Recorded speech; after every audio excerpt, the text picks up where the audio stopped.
The central processing unit, or CPU, is really the brain of a computer system. It executes instructions, performs calculations, and coordinates the activities of all the other hardware components. Modern CPUs are, incredibly complex, but understanding their fundamental operations is just crucial for kernel development. In the decode phase, the control unit analyzes the instruction to determine what operation to perform, which data to use as operands, and where to store the result. Control signals are generated to coordinate the required components. In the execute phase, the arithmetic logic unit, or ALU, performs the specified operation. Data is moved between registers, memory, and input or output devices as needed. Results are stored in the appropriate location, and status flags are updated to reflect the operation's outcome. In the store or write-back phase, results are written back to registers or memory, and the cycle repeats with the next instruction. In user mode, there is limited access to system resources. Privileged instructions cannot be executed.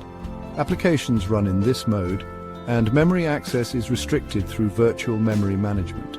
In kernel mode, there is full access to all system resources. All CPU instructions can be executed, the operating system kernel runs in this mode, and direct hardware access is permitted. Intermediate modes are rarely used in modern systems. Originally designed for device drivers and system services, most modern operating systems use only Ring 0 and Ring 3. Interrupts are signals that temporarily halt the CPU's current execution to handle time-sensitive events. They provide a mechanism for hardware devices and software to request immediate attention from the processor, enabling efficient multitasking and responsive system behavior. Without interrupts, the CPU must constantly check for events, which wastes processing cycles, delays responses to critical events, and results in poor system responsiveness. With interrupts, the CPU only processes events when they occur, leading to efficient resource utilization, immediate response to critical events, and better multitasking capabilities. Hardware interrupts are generated by hardware devices. Examples include timer interrupts, keyboard input, mouse movement, network packet arrival, disk input or output completion, and power management events. Software interrupts are generated by software instructions. Examples include system calls, debugging breakpoints, and program-generated signals. Exceptions are caused by instruction execution problems. Examples include division by zero, invalid memory access, invalid instruction opcodes, and page faults in virtual memory systems. A device or condition triggers an interrupt signal. The interrupt controller receives and prioritizes the interrupt, and the interrupt is forwarded to the CPU. The CPU completes the current instruction, checks for pending interrupts, and if interrupts are enabled, the CPU acknowledges the interrupt.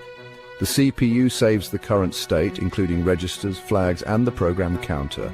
This information is typically saved on the stack, ensuring the interrupted program can resume exactly where it left off. The CPU uses the interrupt number to index into the interrupt vector table. Each entry contains the address of the corresponding interrupt service routine. The CPU jumps to the interrupt service routine address. The ISR handles the specific interrupt condition and performs necessary operations, such as reading keyboard input or acknowledging hardware. The ISR executes a special return instruction, such as IRET on x86. The CPU restores the saved context, and execution resumes from where it was interrupted. The Programmable Interrupt Controller, or PIC, uses legacy 8259-PIC chips, supports up to 15 interrupt lines, and is used in older systems. The Advanced Programmable Interrupt Controller, or APIC, includes a local APIC integrated into modern CPUs and an I/O APIC that handles input and output device interrupts. It supports more interrupt lines and advanced features, and it's definitely better suited for multi-processor systems. Interrupt masking is the ability to temporarily disable specific interrupts, which is really critical for protecting important code sections and prevents interrupt nesting issues. Higher priority interrupts can preempt lower priority ones. Non-maskable interrupts, or NMIs, have the highest priority, and system-critical events such as power failure get priority.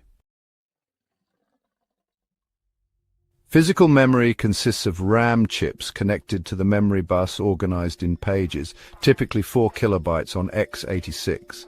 It is accessed through physical addresses, is limited in size and needs careful management. Virtual memory is an abstraction layer between processes and physical memory.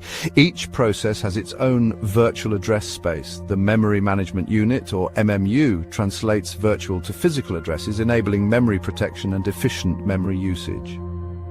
The Memory Management Unit, or MMU, is a hardware component that handles address translation. It uses page tables to map virtual to physical addresses, enforces memory protection with read, write, and execute permissions, and handles page faults when accessing unmapped memory. The Translation Look-Aside Buffer, or TLB, is a cache for recently used address translations, which significantly speeds up memory access and, honestly, must be managed carefully during context switches. I/O ports are special addresses for communicating with hardware devices. They have a separate I/O address space on some architectures like x86 and memory-mapped I/O on others like ARM and modern x86-64.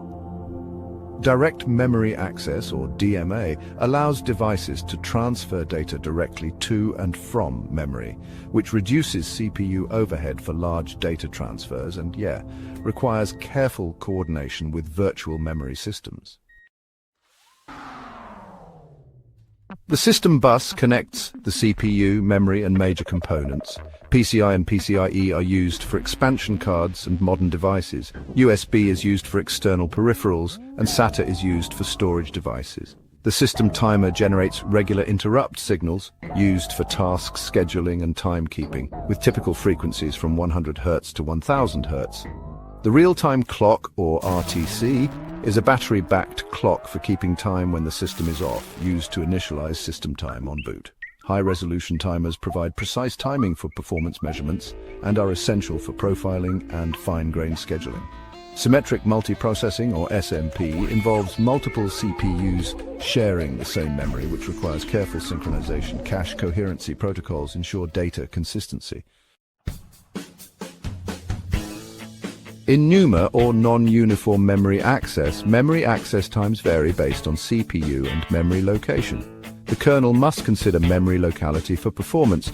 Inter-processor interrupts, or IPIs, allow CPUs to communicate with each other, used for scheduling, cache management, and system coordination. BIOS, or UEFI, is firmware that initializes hardware during boot, loads and transfers control to the bootloader, and provides basic hardware services. The bootloader loads the kernel from storage, sets up the initial memory layout, and transfers control to the kernel entry point. The hardware initialization sequence includes CPU reset vector execution, memory controller initialization, basic I/O setup, and kernel loading and execution. Device drivers are kernel modules that interface with specific hardware, provide uniform APIs for hardware access, and handle device-specific protocols and timing.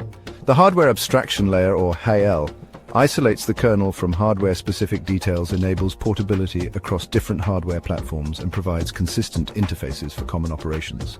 Firmware interfaces include ACPI, or Advanced Configuration and Power Interface, and device trees on embedded systems, which are standards for hardware discovery and configuration. CPU cache behavior affects performance dramatically. Interrupt frequency impacts system responsiveness, and memory access patterns determine efficiency. Proper interrupt handling prevents system crashes. Memory protection mechanisms ensure isolation, and hardware error handling maintains system integrity. Hardware debugging tools such as JTAG and serial consoles are important. Understanding hardware state during crashes and performance profiling requires hardware knowledge. CPU operation is fundamentally cyclical. Understanding the fetch-decode-execute cycle is crucial for optimizing kernel code. Interrupts enable responsive systems. Proper interrupt handling is essential for good system performance and user experience. Hardware abstraction is critical. Kernels must provide clean abstractions while understanding underlying hardware capabilities. Memory management is complex. Virtual memory, caches, and protection mechanisms require careful coordination. Multiprocessor systems add complexity. Modern kernels must handle synchronization and cache coherency across multiple CPUs. Hardware knowledge enables optimization. Understanding hardware capabilities allows kernel developers to make informed design decisions. This foundation provides the essential knowledge needed to understand how kernels interact with hardware and manage system resources effectively.